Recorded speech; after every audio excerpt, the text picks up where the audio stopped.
Roll and write games have been a big trend in the game industry for a couple of years, with seemingly every designer and publisher releasing one.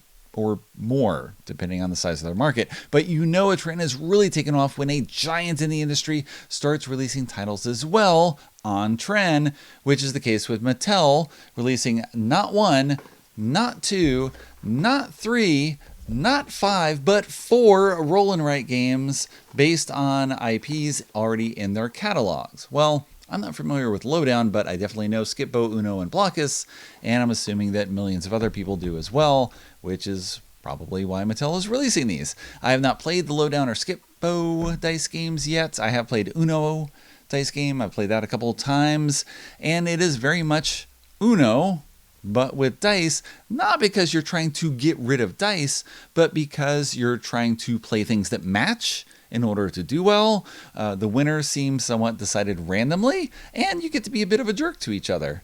It's 3 qualities that Uno has that are now carried over into the Uno dice game. The Blokus dice game by designer Brian Yu feels very much like Blokus, except now with dice, because you are trying to place shapes into a grid, and you're trying to get rid of as many squares as you have as possible. Spot on with Blokus. So let's take a look at this. Here are the components in the Blokus dice game. You have 4 erasable game boards with each player taking 1. You have 4 dice, and you use as many dice in the game as the number of players. You have 4 colors that match the 4 colors of pieces in Blokus. You are not going to be one of these colors. You're going to use all 4 of these colors as you draw pieces into the grid. Each player takes 1 of the colors. In a game with fewer than 4 players, you still use all 4 colors, and you will pass them around the table during play, as I'll demonstrate now. On a turn, if you are the active player, you roll the dice, you draft 1 of these dice, and pass the rest to the player on the left, and they'll draft 1, and everyone else will draft 1. And you are going to then take a piece that's in the row that matches that number, and you are going to draw it into the grid. So I'll draw this one, and then I cross it out. Everyone passes their markers to the left, and then we draft again. So the player to my left will roll all 4 dice. I'll end up getting something at the end, and now I'm going to use the next color to draw something from this row. So maybe this. And you continue in this way, with each piece being able to be used once. So here, I'll just pretend I drafted this for my yellow.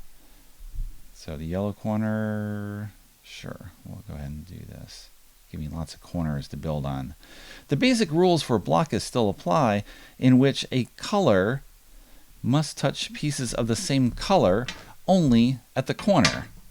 You do not roll the die when you're playing this game, but for a simulation of what I'm drafting, it will work. Okay, now I have all 4. I mark out the pieces. I did not mark out that piece. I get back to green again. I'm the active player. I get my choice of 4.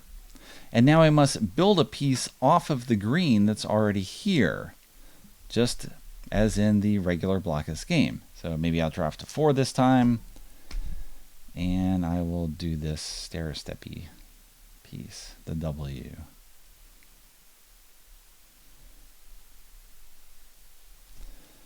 Mark that out. Again, I get last choice, so we'll simulate that by me rolling a die. And now, maybe I want to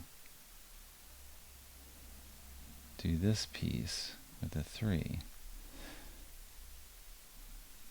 Okay, if you've played Blokus, you know that the red pieces must touch only at the corner, but they can be adjacent to pieces of other colors, so I can build off red in the future in this corner, or these 2, and I can build in green off this corner. So ideally I can have pieces that kind of pass by each other and allow me to build freely. So green can build there or there. Lots of choices for green. We continue. So I get a die for yellow. Now things get trickier as I'm trying to fit one of these yellow. Oh, actually, this worked perfectly. So now yellow can bleed through this corner, in the future. Eventually, you're going to take a die that matches a row where you've used all of the pieces, or you're going to draft a die where the pieces just don't work, or they will leave you in bad situations. When that happens, you X out a space here, and then you choose whatever remaining piece you want and draw it into your grid. So I could, I'm not exactly sure what I want in this situation. If I hadn't used this piece, well, maybe I'll just use this one here. So I can go over here and have the blue bleed through. So I can now build over there in the future, or there for the blue. And you're going to continue play, passing the markers around and drafting dice until you cannot build anymore. If you have used all 3 X's and you have to place a piece and you cannot do so, or you just have to place a piece and maybe you've blocked off a color completely because you weren't paying attention, or you just had to place something that you weren't exactly happy with, then your game is over. As soon as you cannot place a piece, you're done. You remove one of the dice from the pool, keep the marker in the pool, and it will still circulate around the table. And as soon as everyone is finished, you count the number of spaces that are unfilled. So your final score will be the number of white spaces in the grid.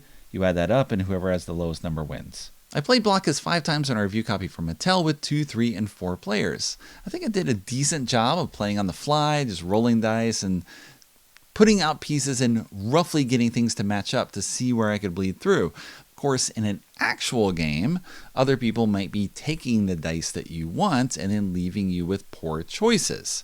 At some point, you have just used all your 2s, and so, of course, someone is going to make sure you end up with a 2 so that you have to use an X, which lets you use whatever you want, but you have a limited number of safety valves that will let you do that.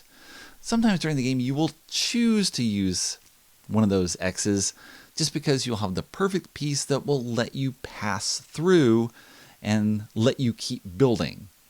It's amazing that the game works really well. It feels very Blokusy because you are trying to cordon off space, you have room for a certain color, you're trying to pass through in order to build on the other side.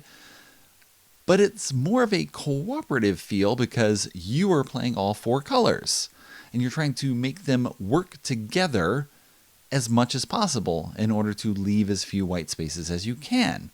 So it has a very different feel because in the regular Blokus game, of course, I want to create walls that's going to keep you out of a certain area so that I can always play in there later and use up a bunch of my pieces while I'm bleeding through into areas that you would like to preserve so that I can take all your space now and then take my own space later. That's what you want to do in the regular game, but in this game, everything has to play nice. And you're trying to make all the colors mesh and fit them together as tightly as possible. And yet it's really difficult to do so. In our 5 games, we have only had 2 people score under 20. Most of the scores have been in the low 20s. There have been some in the high 20s. There was one in the 40s where someone did not pay attention and just cut off a color completely, which you can do by accident very easily. It's extremely difficult to fit the 5 straight piece in because that gives you only 2 corners usually on which to build. And if you accidentally put something across that, you've just capped it and you've ended your game. So you can possibly do that. But a good score has been in the low 20s. We had 1 score at 19 and then 1 score 13. Everything just worked together perfectly, meshed well. And it still felt like, surely you can do better. There still seemed like a lot of white spaces in which to build, but you just have to fit everything right. And the main problem is you've got 4 colors rotating. So you have to keep in mind, I have to build here for red. I have to build here for yellow and blue and green, and I'm trying to fit them all together. Okay, I did red this time. I don't have to think of it for 3 more markers, but if I can't place red, I'm done. It doesn't matter how much space I have for the other 3. I have to place everything. As soon as you can't place a piece, you're done. Whether you have X's reserved, whether you've got more building for other colors, that's it. So everything has to work together perfectly. And in practice, it hasn't happened. This is very difficult to do well or at least as well as I think I should. Maybe with more plays. Only 5 games so far. We'll see. So the Blokus dice game has a fine appeal for the Blokus feel.